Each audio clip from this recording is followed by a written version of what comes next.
সংসদ কি শেষ হয়ে গেছে? সংসদে উঠবে তো। কোনো কিছুই দেওয়ার ক্ষমতা আমাদের এককভাবে না, এটা সুপ্রিম কোর্ট যদি অ্যাপ্রুভ না করেন এটা আমরা করতে পারি না। সেটি হচ্ছে যে সংসদ সচিবালয়, যেটা সুপ্রিম কোর্ট যে সচিবালয়, এটা যখন আইনটা পাস হয়, যখন এটা অন্তর্বর্তী সরকার তখন আমি যতটুকু জানি আপনি অ্যাটর্নি জেনারেল ছিলেন। এখন আপনারা বলছেন যে এটা আরো যাচাই বাছাই করার জন্য আপনারা আবার স্টেক হোল্ডারের সাথে বসে মিটিং গুলো করবেন। আমরা জানি অন্তর্বর্তী সরকার প্রায় 6 মাস বিভিন্ন বৈঠক করতে করতে রাষ্ট্রে অনেক টাকা বলা যায় অপচয় করেছে। তো ওই সময় যখন আপনি অ্যাটর্নি জেনারেল ছিলেন, এটা কি ওই তৎকালীন ওরা কি আপনাদের সাথে কোনো আলোচনা করে নাই? অ্যাটর্নি জেনারেল আইন প্রক্রিয়ার সাথে, আইন প্রণয়নের সাথে সম্পৃক্ত থাকে না। এই আইনটা নিয়ে যখন আমার সাথে কথা লাস্টের দিকে উত্থাপন করেছিল, আমি বলেছিলাম যে এই ধরনের আইন এই মুহূর্তে আরও বেশি ইনডেপথ স্টাডি না করে করাটা সমীচীন হবে না। যদিও ওনারা আমার কাছে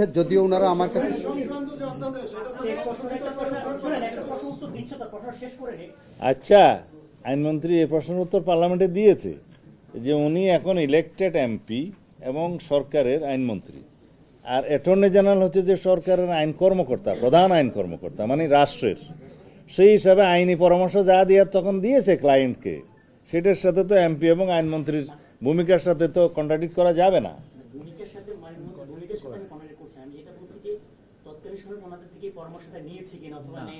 পরামর্শ তো দিয়েছে যে এখন করা যাবে না, বললেন তো, পরামর্শ দিয়েছে, স্যাটিসফাইড। আচ্ছা, এরপরে হ্যাঁ বলেন, রাখে নাই। আপনার প্রশ্নটা বলেন।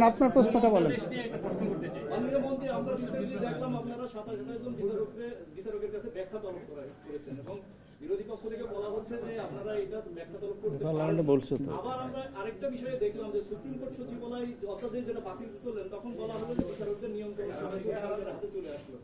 একদিকে বলতেছে সরকারের হাতে আসলো, আবার আপনার বলতেছে আপনারা ব্যাখ্যা তলব করতে পারেন না। এই বিষয়টা যদি অস্পষ্টতা দূর করতে একটু।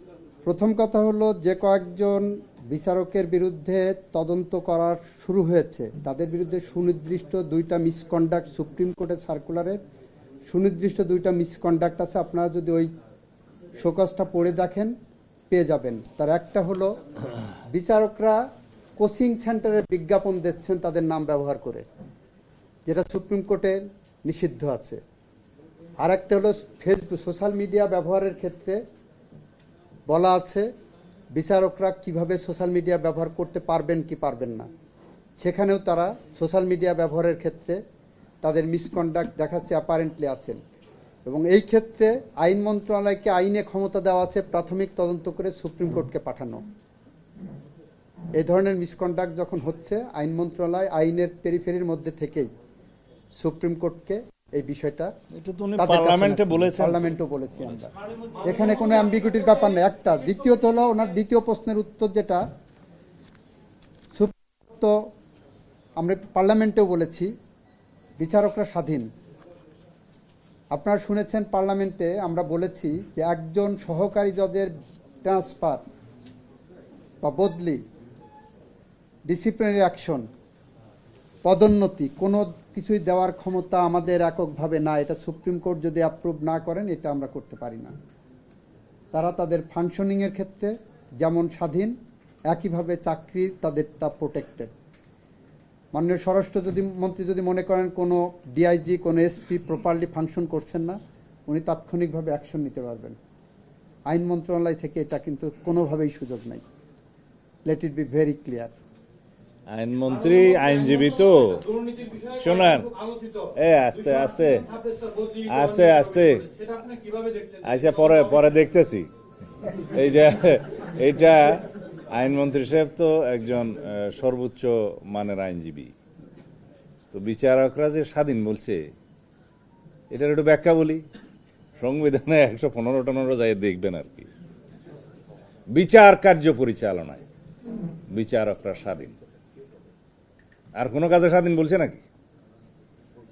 আমরা বিচার বিভাগের স্বাধীনতা চাই, কিন্তু এখন যে সমস্ত বিষয়ে আপনারা প্রশ্ন করছেন বা অনেকে বলছে, তাতে করে বিচার বিভাগ যদি সুপার স্বাধীন হয় বা সার্বভৌম হয়, তাহলে কি রাষ্ট্রের কল্যাণ হবে?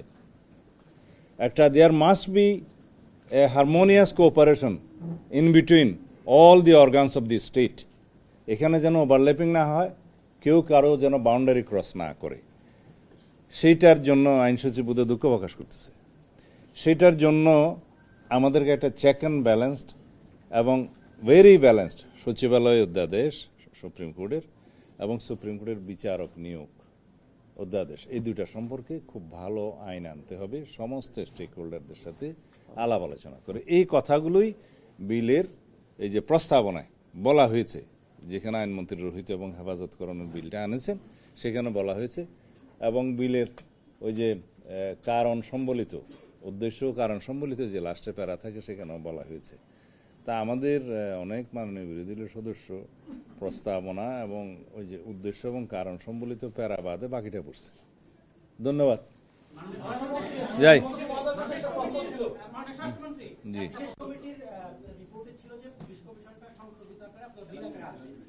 হ্যাঁ হ্যাঁ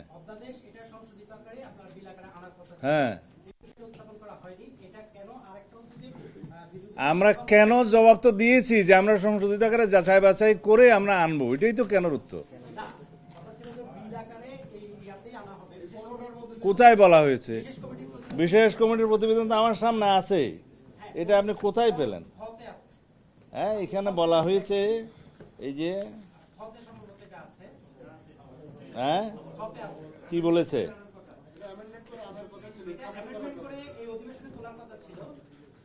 কত নম্বর? আমার কাছে আছে, নম্বর আছে, দেখতেছি।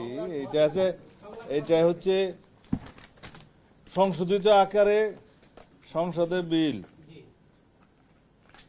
সংসদ উত্থাপনের সুপারিশকৃত 15টি অধ্যাদেশ সংশোধিত আকারে আমরা কেন আনি না? এই তো, এটা আমরা কি এনেছি? রোহিত এবং হেফাজতকরণ, তাও আনি নাই, যেহেতু এটা একটা টাপন হয় নাই। এই বিলের মাধ্যমে কোনো একটি পয়সাও খরচ হয় না, একটা পদও নিয়োগ করা হয় নাই, সুতরাং এটা হেফাজতের দরকার নাই, এটা রহিত হয়ে গেছে। তা আমরা পরের সেশনে এটা আনবো, এটাতে এই সেশনেই আনবো এরকম কোনো বাধ্যবাধকতা নাই। এখানে বলা আছে সংশোধিত আকারে সংসদে, খেয়াল করেন, সংশোধিত আকারে সংসদে বিল উত্থাপনের জন্য সুপারিশকৃত 15টি অধ্যাদেশের তালিকা। সংসদ কি শেষ হয়ে গেছে? সংসদে উঠবে তো।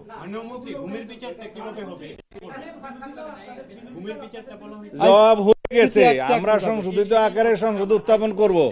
সংসদের মেয়াদ আছে তো, অধিবেশন তো আরো হবে। হ্যাঁ, কি ওইটা আমরা যাচাই বাছাই করছি, ওইটাই যাচাই বাছাই করছি। এত আনসার দেওয়ার পরে গুমের বিষয়ে, মানবাধিকার বিষয়ে। একটা মিনিট, কি আপনার প্রশ্নটা কি বলেন? সবাই একসাথে বসে।